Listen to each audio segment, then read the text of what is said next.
I have been pretending to be married to pick up chicks. So, like the title says, I bought marriage rings to pretend that I was married because I don't know where I read it, but it helps pick up chicks, and it worked. I have been having an affair with a girl.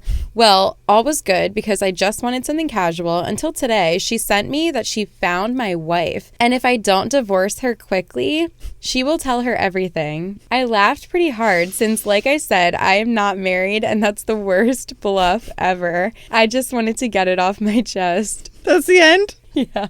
But I want to know who she found. Break up with your girlfriend. Yeah, 'cause I'm bored. You did it too early. That doesn't sorry. count. You have to do it again. I'll do it again. But that was good.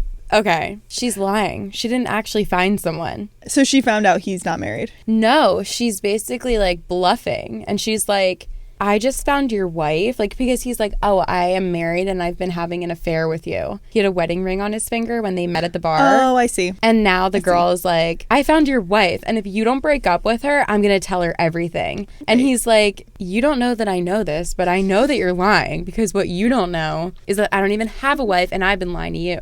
Trick. Also, people's brains work in very mysterious ways. And honestly, shocking ways. Hence, shookethness. Yeah.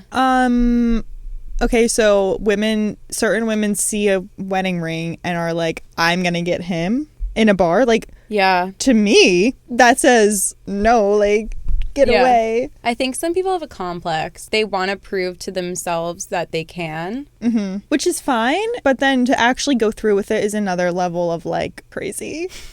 I like how you say which is fine. Because, like, flirting in a bar, I don't know. It could be harmless. Like, there's certain situations where it could be harmless. I feel like we're I don't know. I'm getting into murky territory. I shouldn't say this. People's brains work in mysterious ways. I just think, are you expected to, like, choose your person and then for the rest of your life until you die, and let's say you die at 95, you don't ever flirt again, you don't ever, like, look at someone again with a little bit of desire?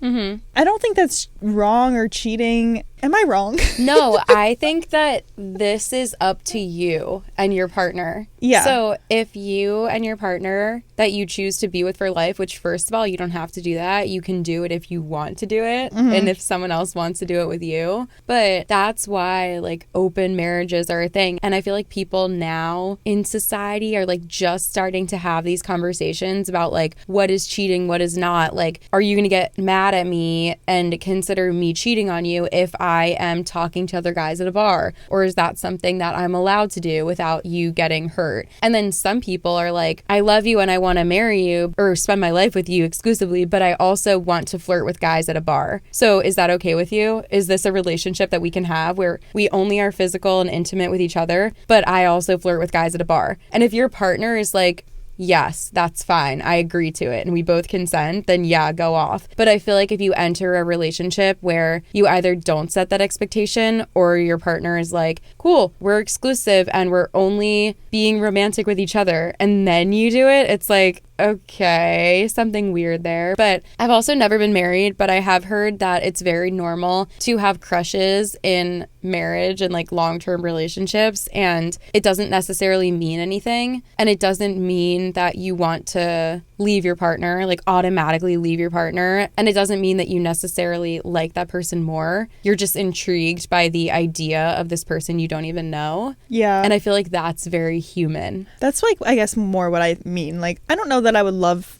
dating someone who's consistently flirting with girls. Yeah. Where it's something you have to, like, set a precedent for. I guess I just mean, like, I don't really know what I mean. Like, if you're sitting across from your boyfriend at a restaurant and you notice that he checks someone out, I don't think that would bother me. Oh, yeah. Then that's fine, though. I guess, like, yeah. I mean, like, little, like, those little moments. Yeah. But I don't want it to be a thing where he's, like, always going out and flirting with girls. I feel like that would be weird. I think, like, some people wouldn't care about that. Like, yeah. So that's why I just feel like it depends on the situation. And, like, some people are in open relationships, and, like, open is definitely a spectrum. Mm-hmm. Like, it could start with just talking to people, and then the next step up on the spectrum could be flirting with people, and then the next step up could be, like, touching their arm while you're flirting with them. And, like, it's a whole spectrum of, like, what you and your partner are both okay with. Yeah.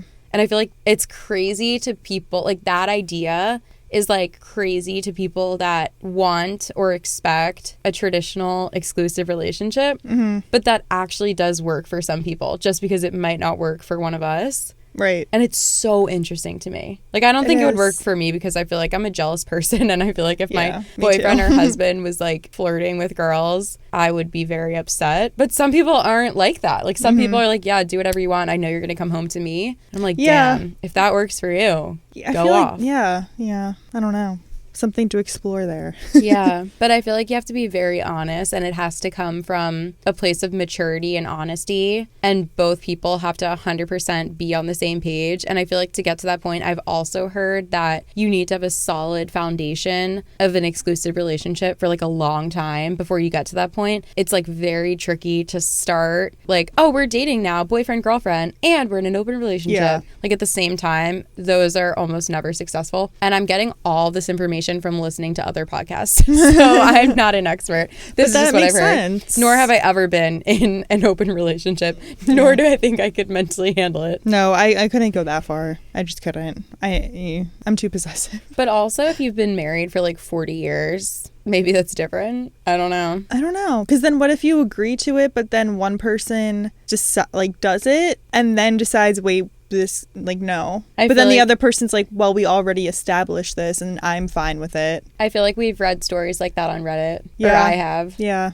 Or I've read stories where the guy is like, oh, let's do this. And then the girl is like, fine, let's do it. And then the guy's like, wait, I didn't think you were going to do it. I thought I was just going to do it. I mean, I guess that happens from both sides. But I think I remember a specific story where the husband wanted to do something. And I think maybe the wife was against it. And he was like pushing for it. And then it backfired and like blew up in his face. And then she's like, this is what you wanted. I forget the exact details, but... Marriage, you guys. I don't get the going after people that are in a relationship, though. I agree. I'm like, as soon as you have a ring on your finger, I don't feel like dealing with you. Yeah. And goodbye.